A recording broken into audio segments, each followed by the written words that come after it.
मांडायला म्हणणार आहोत मांडायला, आणि दुपारी 3 ते 5 यांच्यातले सर्व लोक आपले आपले अनुभव शेअर करणार आहे. त्या कार्यक्रमाचं प्रमुख स्थान भरत आंधळे सर असणार आहेत आणि 3 ते 5 मध्ये बाकी सगळ्यांचे मन मोकळे संवाद होतील. आता जे 4 ते 5 जण मनोगत मांडतील 2-2च्या टप्प्याने, त्यांनी बरोबर 4 ते 5 मिनिटं ही वेळ मर्यादा पाळून आपलं मनोगत व्यक्त करायचं आहे. मी बोलवतो भारतीला मनोगतासाठी. त्यापूर्वी प्रवीण नागो महाजन, कल्पेश देशमुख, महेंद्र पाटील, प्रशांत पाटील, प्रियंका शेलोडे, हेमंत देवरे आणि वर्षा नामदेव पाटील, कृपया आपण मंचाकडे यायचं आहे.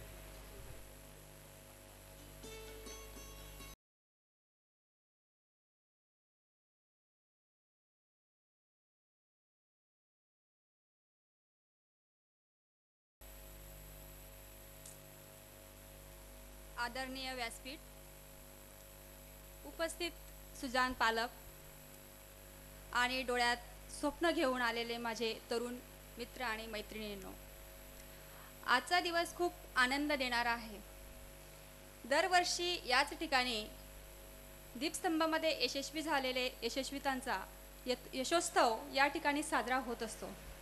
दरवर्षी सर मला व्यासपीठावरील जबाबदारी देत होते आणि ती मी आनंदाने पार पाडत होते. परंतु डोळ्यात एक स्वप्न होतं. ते स्वप्न असं होतं की माझासुद्धा एक दिवस ह्या व्यासपीठावर सन्मान होणार आहे. हे व्यासपीठ मलासुद्धा एक दिवस सन्मानित करणार आहे. तो दिवस निश्चित न होता, परंतु तो दिवस येणार याची मला खात्री होती आणि तो दिवस आजचा सूर्य घेऊन आला. माझं यश हे थोडं जरी असलं तरी ते माझ्यासाठी फार महत्त्वाचं आहे. याबद्दल मी एक थोडक्यात सांगू शकते की माझा पूर्ण यशस्वी होण्यापर्यंतचा प्रवास कसा झाला. थोडक्यात सांगायचं आहे की लग्नाआधी मी पंख नसलेला परंतु चैतन्य असलेला पक्षी होते. लग्नानंतर पंख मिळाले, पंख असलेला पक्षी झाले. पक्षाला आकाश सासऱ्यांनी दिले.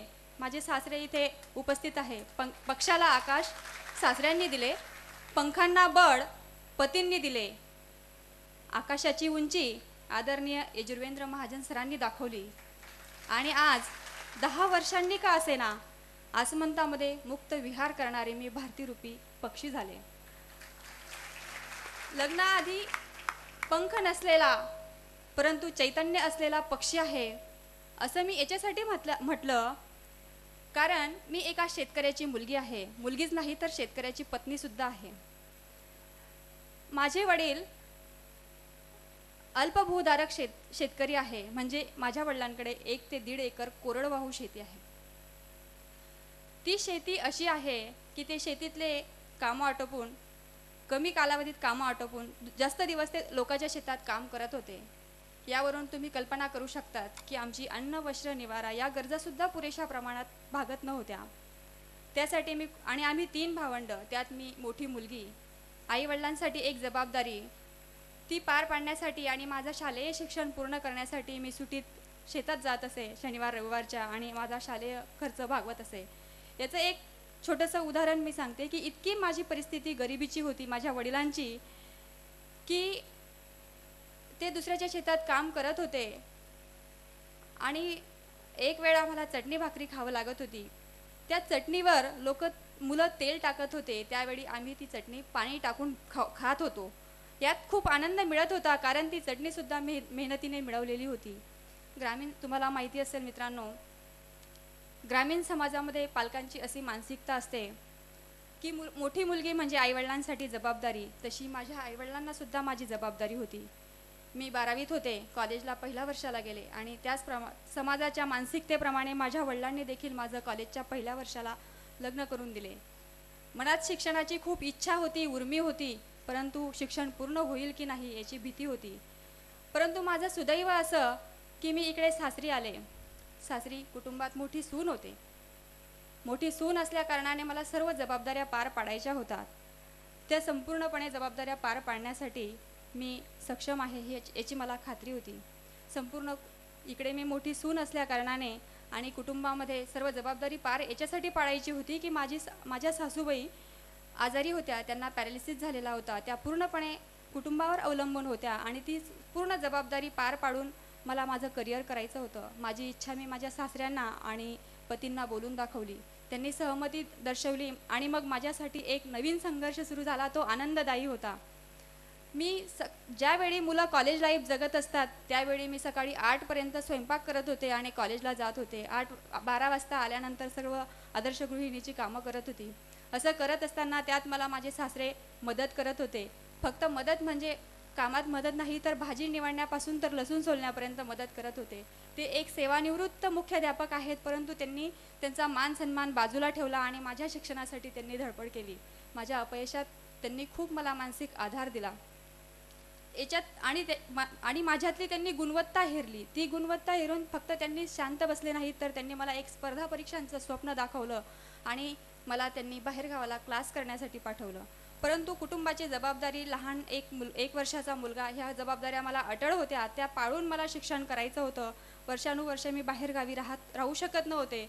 अशात माझे 4-5 वर्ष निघून गेले. अपयश येत गेलं, नैराश्य येत गेलं आणि मग तशात 2005 साली यजुर्वेंद्र महाजन सरांनी खानदेशामध्ये स्पर्धा परीक्षांचं वादळ निर्माण करणारं एक दीपस्तंभ नावाची एक मार्गदर्शन करणारी संस्था सुरू केली. मग माझा जळगाव ते एरंडोल असा प्रवास सुरू झाला. जळगाव या ठिकाणी चांगला ग्रुप मिळाला. सातत्याने अभ्यास, नियोजनपूर्व अभ्यास केला, चिंतन मनन केलं आणि त्याची परिणती अशी झाली की 2008 मध्ये आम्ही दीपस्तंभचे सर्वप्रथम 5-6 विद्यार्थी सार्वजनिक बांधकाम खात्यामध्ये वरिष्ठ लिपिक म्हणून सिलेक्ट झालो. पुन्हा एक नवीन संघर्ष सुरू झाला. ऑफिसमध्ये आल्यावर एक आदर्श कर्मचारी व्हायचे, घरी गेल्यावर एक आदर्श पत्नी व्हायचे, मुलगा शाळेतून आल्यावर एक आदर्श आई व्हायचे, गावाकडे गेल्यावर आदर्श सून व्हायचे आणि आता प्रशासकीय अधिकारी म्हणून प्रामाणिक अधिकारी व्हायचे. अशा एक ना अनेक भूमिका मी केल्यात. ह्या भूमिका जर मी पार पाडल्या नसत्या तर आजचा यशस्वी नायक झाले नसते. म्हणून आज मला या गोष्टीचा खूप आनंद होत आहे. म्हणूनच मला एकच सांगावंसं वाटतं की आपल्या ध्येयाशी एकनिष्ठ राहा. आपलं ध्येय निश्चित करा, आजच निश्चित करा आणि त्यासाठी वाटेल ते कष्ट करा, सातत्याने प्रयत्न करा, संयम ठेवा आणि यशाकडे वाटचाल करा. त्यासाठी मार्गदर्शन आवश्यक असेल तर निश्चितच दीपस्तंभची वाट धरा, कारण दीपस्तंभामध्ये प्रत्येकाला मार्गदर्शन मिळत असतं. एवढंच नाही तर आमचं दीपस्तंभ क्लास कर्मवीर भाऊराव पाटील शिष्यवृत्ती या नावाने एक शिष्यवृत्ती राबवतं, एक उपक्रम राबवतं. माझ्या माहितीप्रमाणे असा उपक्रम राबवणारा आमचा एकच दीपस्तंभ क्लास असेल की ज्यांना आर्थिकदृष्ट्या काही अडचणी असतील, काही समस्या असतील, त्या या ठिकाणी सोडवल्या जातात आणि महाजन सर त्यांना वेळोवेळी मदत करतात, जशी त्यांनी मला मदत केली. सर, मला आज एक सांगावंसं वाटतं की मी ज्या परिस्थितीतून आले आहे, शालेय जीवन मी ज्या परिस्थितीत काढले आहे त्यासाठी काय संघर्ष करावा लागतो याची मला जाणीव आहे. म्हणून या शिष्यवृत्तीत मी काहीतरी योगदान द्यावं असं मला वाटतं सर. म्हणून मी आणि माझ्या मिस्टरांनी म्हणजे माझ्या पतींनी असं ठरवलं आहे की ह्या शिष्यवृत्तीसाठी आपण काहीतरी योगदान दिलं पाहिजे. यासाठी मी सर्वांसमक्ष जाहीर करते की मी माझ्या सेल टॅक्स इन्स्पेक्टर या पदाचा पहिला पगार ज्या दिवशी घेईल तो पगार मी माझ्या दीपस्तंभ क्लासला कर्मवीर भाऊराव पाटील शिष्यवृत्तीसाठी जाहीर करते, असं मी नम्रपणे जाहीर करते आणि सर त्याचा आपण स्वीकार करावा. आणि मी माझे 2 शब्द संपवते. जय हिंद, जय महाराष्ट्र.